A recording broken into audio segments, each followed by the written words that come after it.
Hey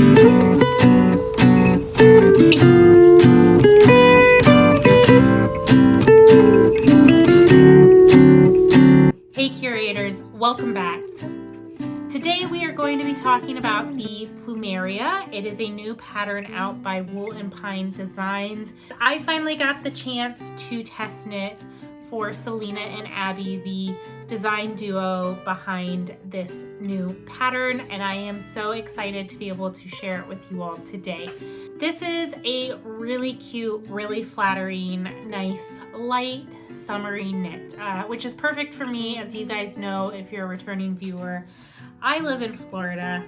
It is hot and humid and everything here. So when I saw this design and that it has this beautiful lace panel all along the body, I decided to go ahead and give it a shot. For the yarn, I used Illimani, which is the name of the brand, and then the base itself is their Sabri base. I believe it's the Sabri 1. It's an 85% cotton, 15% alpaca blend, and at first I was like, wait a second, why are you putting alpaca in summer yarn? But everything I read online said that alpaca is super breathable, and that's part of what makes it a good summer and winter fabric. I tend to disagree. I think alpaca is super warm. However, I decided to give this a shot, and it is really light, really comfortable, wicks moisture really well. As you can see, I picked this nice peachy, pinky kind of coral color.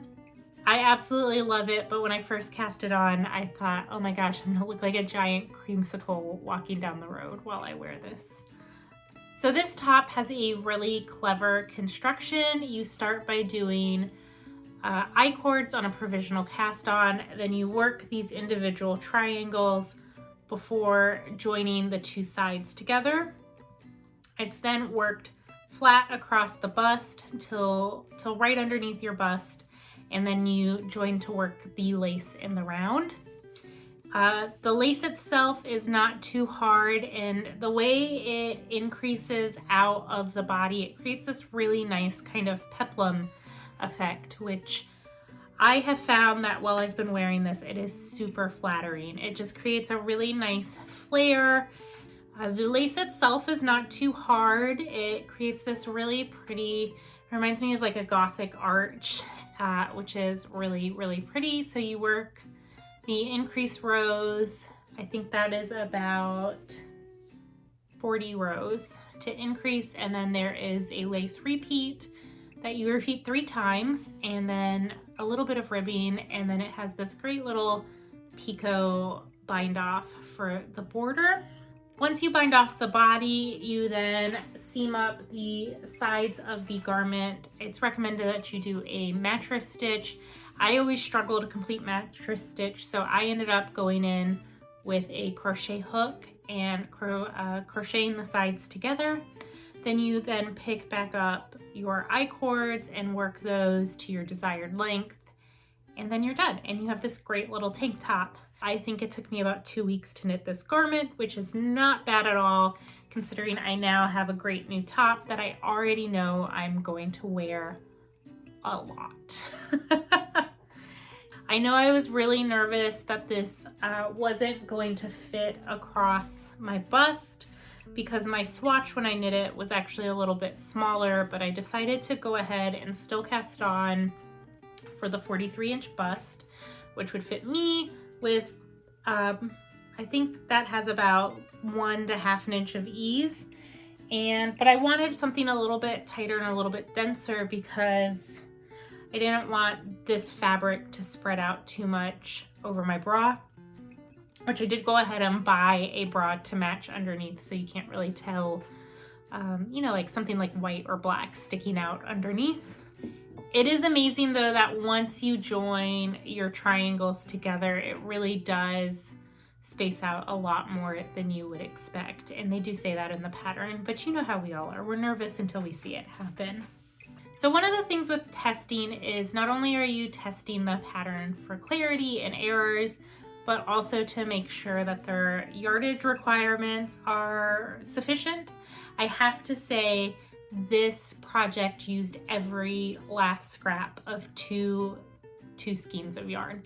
I knit a little baby swatch. It was not even a full 4x4 swatch, and if I would have knit the full swatch, I would not have had enough yarn to finish my garment. So not including my swatch, this is how much yarn I have left. Like I said, I used every last scrap. This is what I had left after seaming and the I-cords, and I did have to omit one 1x1 rib row at the bottom. It's written to do 4. I did 3. Another thing I want to say about this yarn is that it is really affordable. I think it was about $15 a skein. This whole project cost me about $35 once you factor in shipping. And so I think that's great. It's a great affordable option. It has a really pretty drape, and yeah, I can't wait to wear this. Overall, I have to say I really enjoyed knitting this pattern. I didn't find it too complicated. I just So I enjoy knitting lace, but I definitely have to use stitch markers. So I just placed stitch markers between all of the repeats while I was working on this. That way I could always catch in the repeat if I was making a mistake. I did eventually remove some of the stitch markers, so I would be working 2 repeats at a time as I grew more confident and I could read the pattern a little bit more. But if you're worried about doing the lace, just take your time, put in stitch markers, and you can always drop down and fix it a row below. I would say the lace is slightly, if you're an adventurous beginner, you can do it, and don't be intimidated by it. It looks a lot harder than it is, particularly this kind of faux cable detail. It's not even cabling, it's just a way of manipulating the stitches. So I think I've rambled enough about this pattern. Without further ado, I will show you guys what it looks like all together. If you enjoyed today's episode, thank you so much for watching. Feel free to hit that like and subscribe button down below if you liked today's little finished object feature. I love doing these kind of little mini project focused videos, and I look forward to seeing what you guys have to say about this. If you plan on knitting it, let me know down below in the comments. Can't wait to see everyone's Plumerias on Ravelry or Instagram or wherever you choose to share them on the internet. Let me know down below if it's something you'd be interested in making. And until next time, I hope whatever you're making brings you joy. Talk to you later. Bye.